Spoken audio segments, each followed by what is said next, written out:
She said, "If you don't trust me, hanging out with my ex every weekend, maybe we shouldn't be together."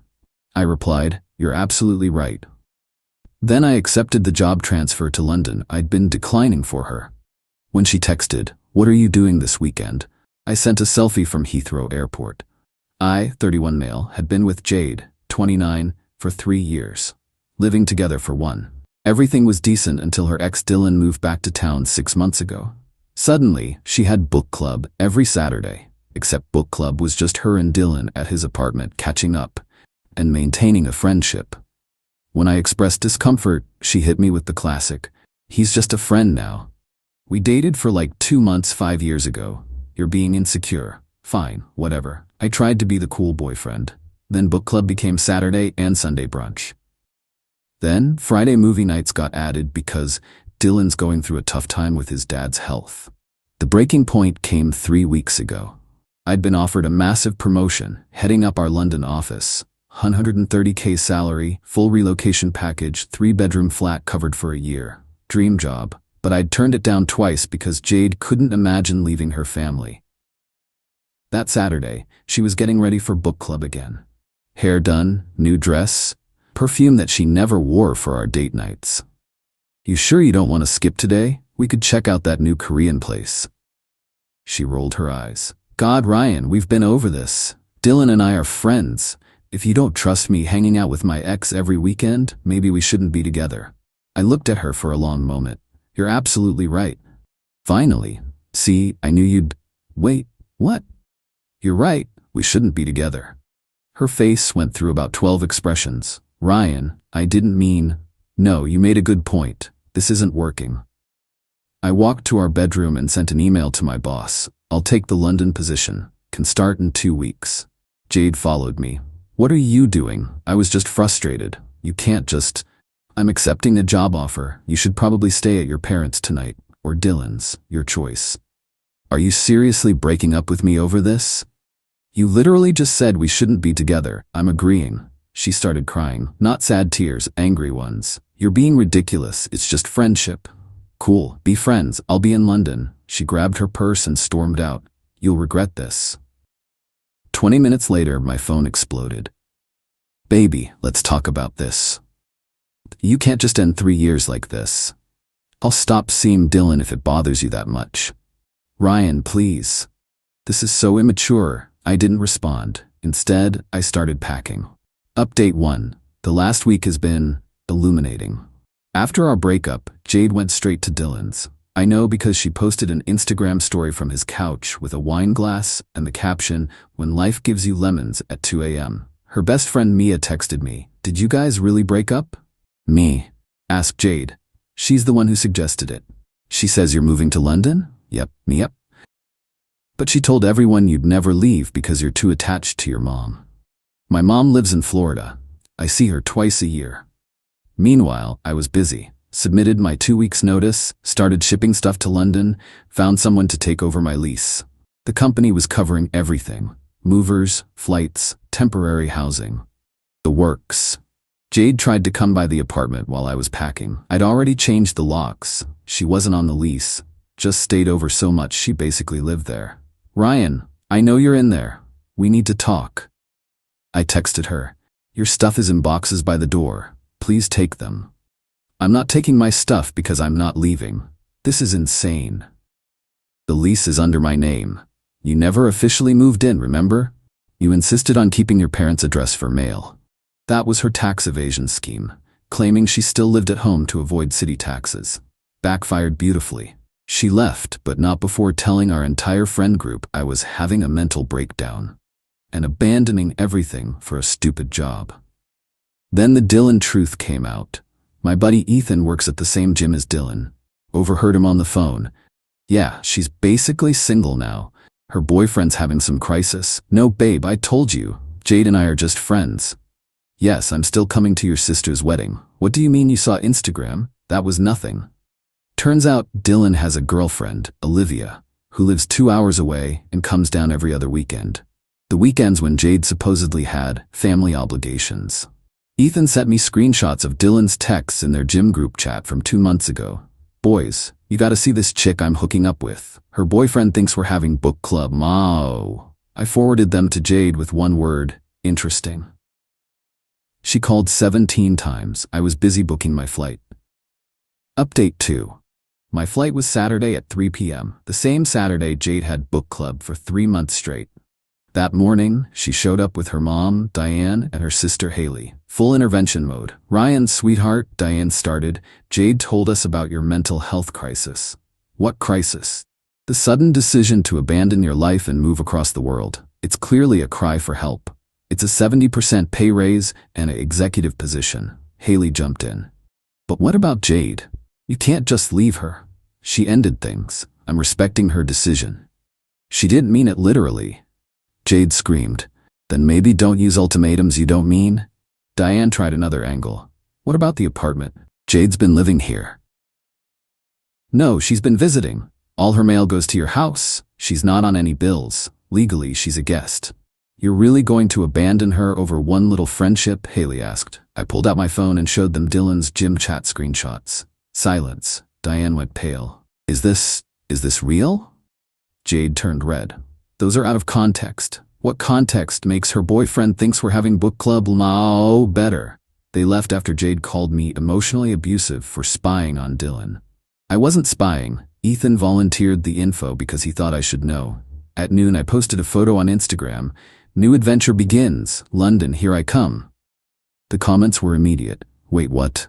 Bro, when did this happen? Is this why Jade's been crying on her stories all week? At 2:30 p.m. while boarding, Jade texted, "What are you doing this weekend? Can we talk?"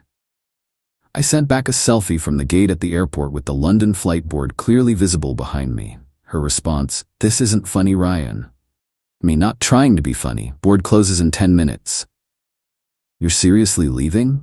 You seriously thought I'd stay after you chose your ex over our relationship? I didn't choose him. Every weekend for 3 months says otherwise. I'm coming to the airport. I'm already through security. Bye, Jade. Then I turned off my phone and enjoyed my flight. Update 3. Life in London is incredible. The flat they provided is insane. Exposed brick, view of the Thames, walking distance to the office. My new team is brilliant. I'm actually excited about work for the first time in years. But the drama didn't stop. Jade went nuclear on social media. Posted this long thing about how I abandoned her without warning and refused to work on our relationship and chose money over love. The comments were brutal though. Didn't you basically dump him for Dylan? Girl, you posted stories from Dylan's place every weekend? Team Ryan Tevrbihah. She deleted it within hours. Then came the truth bomb. Olivia, Dylan's actual girlfriend, found out everything. She reached out to me on Instagram. Hey, you don't know me, but I'm Dylan's girlfriend. Or was. I saw your ex's posts about you leaving for London. Dylan told me she was psycho and obsessed with him. I'm guessing that's not true? I sent her everything. The book club lies, the screenshots from the gym chat, the timeline of their meetups. She was devastated but grateful. Then she sent Emmy something. Screenshots of Dylan's texts to her. Jade's just lonely since her boyfriend works so much. She needs a friend. Yeah, she's pretty, but nothing compared to you, babe. Her boyfriend's kind of a loser anyway, probably makes like 40K doing IT or something. I made 75K, now I make 130K, but sure, Dylan, go off. Olivia dumped Dylan spectacularly. Posted all the screenshots on her Instagram story, tagged # cheater, liar, book club my ass. Dylan called me from 3 different numbers. Bro, you need to control your woman. She's destroying my life. Not my woman, not my problem. This is between me and Jade. You had no right. You had no right to bang my girlfriend every weekend, but here we are. We weren't. Dylan, I literally don't care anymore. I'm in London. Deal with your own mess. He tried to spin it as Jade seducing him. Jade tried to spin it as Dylan manipulating her. They deserved each other. Update 4. So Jade tried to play the ultimate card. She flew to London. Showed up at my office building. Security wouldn't let her in, God bless corporate security, so she waited outside for 4 hours until I came out for lunch. Ryan, we need to talk. How did you even? Mia follows your colleague on Instagram, saw the building in his story, stalker level expert. Jade, you can't be here. I flew 4,000 miles, the least you can do is have coffee with me. Against my better judgment, I agreed. One coffee. Public place. She looked rough. Hair unwashed, no makeup, same sweatshirt she'd been wearing in her Instagram stories for a week. I made a mistake, she started. Which one? The ultimatum? The lying? Dylan? All of it. Ryan, I thought I could have both. I thought you'd always be there. Why would you think that? Because you always were. You never stood up to me, never called me out. You thought I was a doormat. She started crying. That's not. Jade, you told our friends I was too attached to my mom to leave. You lied about book club for months. You were sleeping with Dylan while I was turning down my dream job for you. We only slept together twice. Oh, just twice? My bad. That makes it fine then. I mean, it didn't mean anything. Neither did our relationship, apparently. She pulled out her phone. Look, I've changed. I blocked Dylan. I'm in therapy. I'm working on myself. Good for you, genuinely. But I've moved on. You've been here a month. You can't have moved on. I moved on the moment you said we shouldn't be together. I just took your advice. Then she played what she thought was her ace. I'm pregnant. I laughed. Actually laughed. No, you're not. How do you? Because we haven't had sex in 2 months. You were always too tired after book club. Unless it's Dylan's? Her face crumbled. I'm not pregnant. I know. I needed you to care. I did care for 3 years. You just didn't notice until I stopped. She flew back that night, but not before sending one last manipulative text. I'll wait for you, however long it takes. I blocked her. Update 5. Remember how I said Jade would wait? Yeah, that lasted about 2 weeks. She started dating someone new, Kieran, her CrossFit coach. Posted constantly about how the right person comes when you're working on yourself and sometimes your soulmate is at the gym all along. Mia sent me the tea. She's basically living at his place already, been like 3 weeks. Pattern's gonna pattern. But here's where it gets wild. Dylan reached out, on LinkedIn of all places. Hey man, heard you're killing it in London, actually just got an offer there myself, would love to buy you a beer and clear the air. This absolute walnut thought we'd be buddies now. No thanks. Good luck though. Come on bro, water under the bridge? Jade meant nothing to me. That's exactly the problem, Dylan. He took the job anyway. Guess where his flat was? Same building as mine, because of course it was. I ran into him in the lobby my second week, with a girl, who wasn't Olivia, who looked about 19. Ryan, bro, this is Chloe. Chloe, this is my buddy Ryan. We're not buddies, Dylan. Chloe looked confused. Dylan went red. Don't be like that, man. We're neighbors now. I'm moving next month. I wasn't, but he didn't need to know that. Chloe Googled Dylan that night. Found Olivia's tagged posts, dumped him via text in the building's WhatsApp group by accident instead of texting him directly. Dylan, I can't believe you're the book club cheater. We're done. 212 residents saw that message. The security guys call him book club now. Final update. Jade's relationship with Kieran exploded. Shocking, I know. Turns out Kieran was also just friends with his ex. They had workout sessions every weekend. Jade found them in a very compromising stretching position. She messaged me on WhatsApp, forgot to block her there. Now I understand how you felt. I'm so sorry. I left her on read. But the real karma came from an unexpected source. The tax thing. Remember how Jade claimed she lived with her parents to avoid city taxes? Well, someone reported her. That someone may have been Olivia, who works for the state tax department and takes fraud very seriously. Jade owed 3 years of back taxes, penalties, and interest. About $18 total. Her parents had to bail her out, but only after making her move back home for real this time. Dylan's still in London, but his reputation preceded him. The book club story spread through our industry. It's smaller than you'd think. He's been on exactly 0 dates from work events. Still calls me bro in the elevator. I still ignore him. Haley reached out last week. Jade wanted me to tell you she's sorry. She's really working on herself now. That's nice. I hope she figures it out. She also wanted to know if you're seeing anyone. Yes, I am.